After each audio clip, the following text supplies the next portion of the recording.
இன்னைக்கு வீடியோவில் நாம் ரசம் செய்ய போகிறோம். இது வந்து பருப்பு தக்காளி ரசம். ரொம்ப ரொம்ப சூப்பராக இருக்கும். ரசமே வைக்க தெரியாதவங்க கூட இந்த முறையில் செஞ்சு பாருங்கள். ரொம்ப ரொம்ப ஈஸியான மெத்தடு. குக்கர்லேயே இந்த ரசத்தை செஞ்சிடலாம். வாங்க இந்த ரசம் எப்படி செய்யலாம்னு பார்க்கலாம். அதுக்கு முன்னால் நம்ம சேனலை சப்ஸ்கிரைப் பண்ணாதவங்க சப்ஸ்கிரைப் பண்ணிக்கோங்க. கூடவே வர பெல் சிப்லையும் கிளிக் பண்ணி ஆளுங்கிற ஆப்ஷனை ப்ரெஸ் பண்ணி வச்சுக்கோங்க.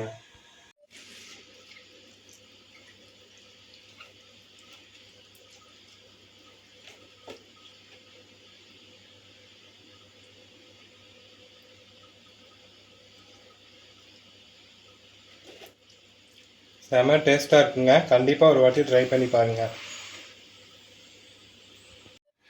வணக்கம், என் பேர் Jayapalraju. Welcome to Mettur multi craft channel. First இந்த ரெசிபி பண்ணுறதுக்கு ஒரு குக்கரில் ஒரு கைப்பிடி அளவுக்கு துவரம் பருப்பு சேர்க்கலாம். நான் இதை வந்து ஊற வைக்கல, ஜஸ்ட் அலசி மட்டும்தான் வச்சுருக்கேன். பருப்பு சேர்த்தாச்சு. இது கூட நம்ம தக்காளி சேர்த்துக்கலாம். நான் வந்து சின்ன தக்காளி வைக்கலாம் 4 சேர்க்குறேன். நீங்கள் மீடியம் சைஸாக இருந்தால் 3 சேர்த்துக்குங்க. தக்காளியே இந்த பின்பகுதியை வந்து இந்த மாதிரி 4ஆக கட் பண்ணி சேர்த்துக்கலாம். கூடவே கொஞ்சமாக சின்ன வெங்காயம், நான் ஒரு 10-15 வெங்காயம் சேர்க்குறேன். அடுத்ததாக நம்ம சின்ன சைஸ் புளி, 2 கொத்து கருவேப்பிலை, 1/2 ஸ்பூன் வந்து மிளகு, 1 ஸ்பூன் சீரகம், 1/2 ஸ்பூன் அளவுக்கு தனியா, அதாவது வந்து கொத்தமல்லி, இது எல்லாத்தையும் இதுலேயே சேர்த்துக்கலாம்.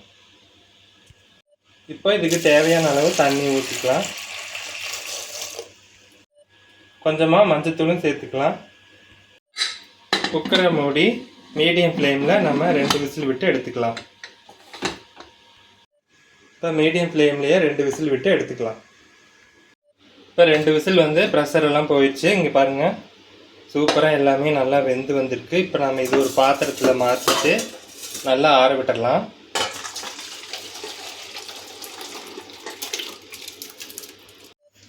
அவ்வளோதான், இது நல்லா முழுமையாக ஆறி வந்துடுச்சு. இப்போ நம்ம இதை இருக்க தண்ணியை வந்து வடிகட்டி எடுத்துக்கலாம்.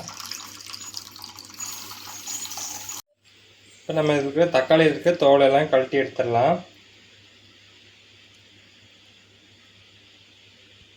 இப்போ இதெல்லாம் ஒரு மிக்சி ஜாரில் மாற்றிட்டேன். இது நம்ம அரைச்சி எடுத்துகிட்டு வந்துடலாம். தாளிச்சிக்கலாம். அதுக்கு 1/2 ஸ்பூன் வந்து எண்ணெய் சேர்த்துக்கலாம். கூடவே 1/2 ஸ்பூன் அளவுக்கு நெய் சேர்த்துக்கலாம். இப்போ கடுகு ஒரு 1/2 ஸ்பூன் சேர்த்துக்கலாம். வச்ச வெங்காயம் 4 வெங்காயம், இடித்து வச்ச பூண்டு 5 பல் பூண்டு,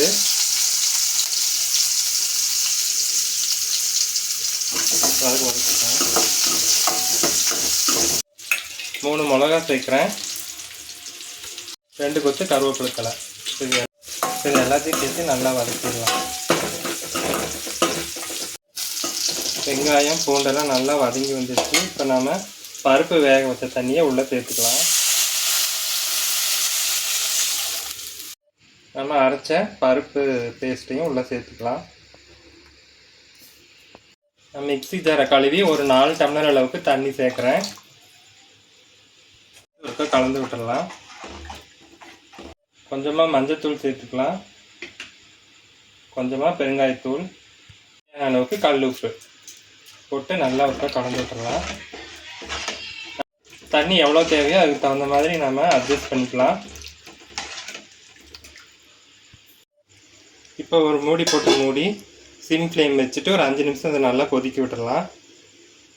இப்போ பார்த்தீங்கன்னா ரசம் நல்லா நுரக்கட்டி கொதிச்சு வருது. இப்போ ஒரு 1/2 ஸ்பூன் அளவுக்கு வெல்லத்தை தூள் பண்ணி வச்சுருக்கேன், அதை சேர்த்துக்கலாம். சேர்த்துட்டு ஒருக்கா கலந்து விட்டுடலாம். இப்போ இது நல்லா பச்சை வாசம் போகணும். நல்ல சிம் ஃப்ளேம்லேயே நல்லா மூடி வச்சு பச்சை வாசம் போகிற வரைக்கும் நல்லா கொதிக்க விடலாம். அவ்வளோதாங்க, ரசம் நல்லா கொதித்து பச்சை வாசமெல்லாம் போயிடுச்சு. இப்போ நம்ம கொத்தமல்லி இலை தூவி நம்ம இறக்கிக்கலாம். ஸ்டவ் ஆஃப் பண்ணியாச்சு. அவ்வளோதாங்க, ரசம் நல்லா பரிமாறதுக்கு ரெடி ஆயிடுச்சு.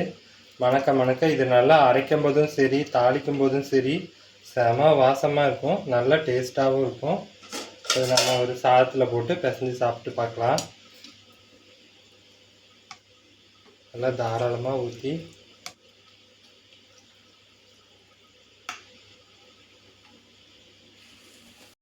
இந்த வீடியோ பிடிச்சிருந்தா லைக் பண்ணி ஷேர் பண்ணி கமெண்ட் பண்ணுங்க.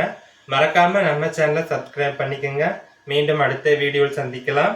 அது வரைக்கும் ரசிச்சு சமைங்க, ருசிச்சு சாப்பிடுங்க. நன்றி, வணக்கம்.